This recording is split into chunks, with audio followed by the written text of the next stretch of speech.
আসসালামু আলাইকুম প্রিয় ফুটবল ফ্যান্স।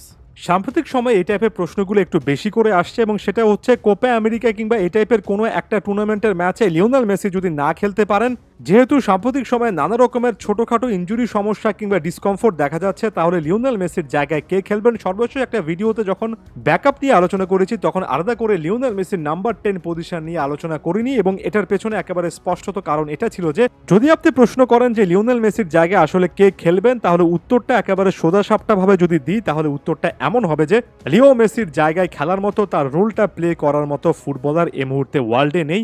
লিও মেসি তার জায়গা থেকে একজনই এবং লিওনেল মেসির মতো আসলেই কেউ নেই। সো তার মানে হচ্ছে লিওনেল মেসি যদি কোনো একটা ম্যাচ আনফরচুনেটলি মিস করেন, তাহলে কি আর্জেন্টিনা নাম্বার 10 পজিশনে কোনো প্লেয়ার রাখবে না?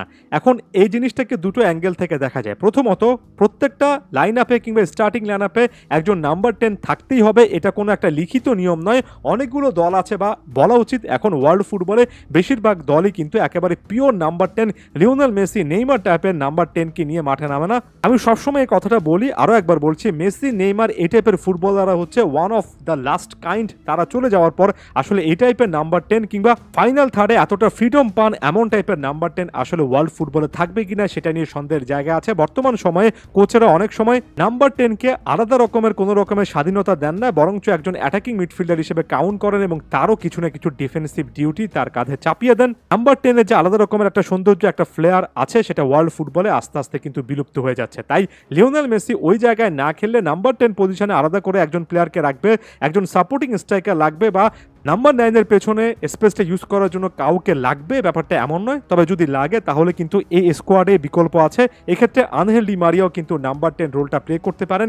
লিওনেল মেসি সর্বশেষ কোস্টারিকার বিপক্ষে যে ম্যাচটা খেলেননি, সেখানে Angel Di Maria right winger হিসেবে স্টার্ট করলেও আস্তে আস্তে কিন্তু ওই নাম্বার 10 পজিশনটাতে চলে এসেছেন। আপনি যদি নাম্বার 10 বলতে শুধুমাত্র সেন্টার জায়গায় ফোকাস না করে এমন একজন ফুটবলারে ফোকাস করেন যিনি কিনা চান্স ক্রিয়েশনে অনেক বেশি করে মনোযোগ দেন, যিনি কিনা বারবার করে নিজ দলের ফরওয়ার্ডদেরকে খোঁজার চেষ্টা করেন এবং একের পর এক সুযোগ তৈরি করার চেষ্টা করেন, সেক্ষেত্রে আনহেল ডি মারিয়াও কিন্তু অসাধারণ একটা প্রোফাইল। হয়তোবা জাতীয় দলের লিওনেল মেসির ওই পজিশনটার জন্য Angel Di Maria play maker হিসেবে যা যা করতে পারেন সেটা দেখার সুযোগ খুব একটা বেশি আসেনি। তবে যদি এমন টাইপের সিচুয়েশন হয়, সেক্ষেত্রে লিওনেল মেসির একেবারে লাইক ফর লাইক সাবস্টিটিউট বলবো না, তবে প্লে মেকার রোলটা আনহেল ডি মারিয়াও কিন্তু প্লে করতে পারবেন। এখন সেকেন্ড একটা অপশনে যাই। ওই যে শুরুতে বললাম নাম্বার 10 সবসময় লাগবে, ব্যাপারটা এমন নয়। যদি আর্জেন্টিনার কোনো একটা ম্যাচে লিওনেল মেসি স্টার্টিং লাইনআপে না থাকতে পারেন কিংবা কোনো রকমের ডিসকমফোর্টের কারণে ম্যাচে সাবস্টিটিউট হতে বাধ্য হন, তাহলে লিওনেল স্কালোনি কিন্তু তার 4-4-2 সিস্টেমে চলে যেতে পারেন। এক্সট্রা একজন মিডফিল্ডার তিনি অ্যাড করতে পারেন এবং সেক্ষেত্রে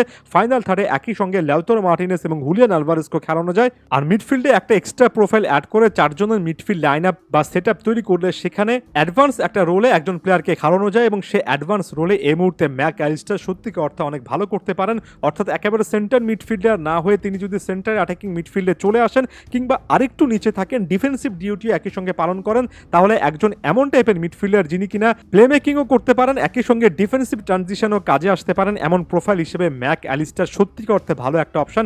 এর আগেও তিনি কিন্তু ব্রাইটনের জার্সিতে ম্যাচের পর ম্যাচ এমন রোলে খেলেছেন, এমনকি লিভারপুলের জার্সিতেও তাকে এমন রোলে যথেষ্ট ভালো করতে সাম্প্রতিক সময়ে দেখা গিয়েছে। সো আনহেল ডি মারিয়ার পাশাপাশি অ্যালেক্সিস ম্যাক অ্যালিস্টার এখানে ভালো একটা অপশন হতে পারেন।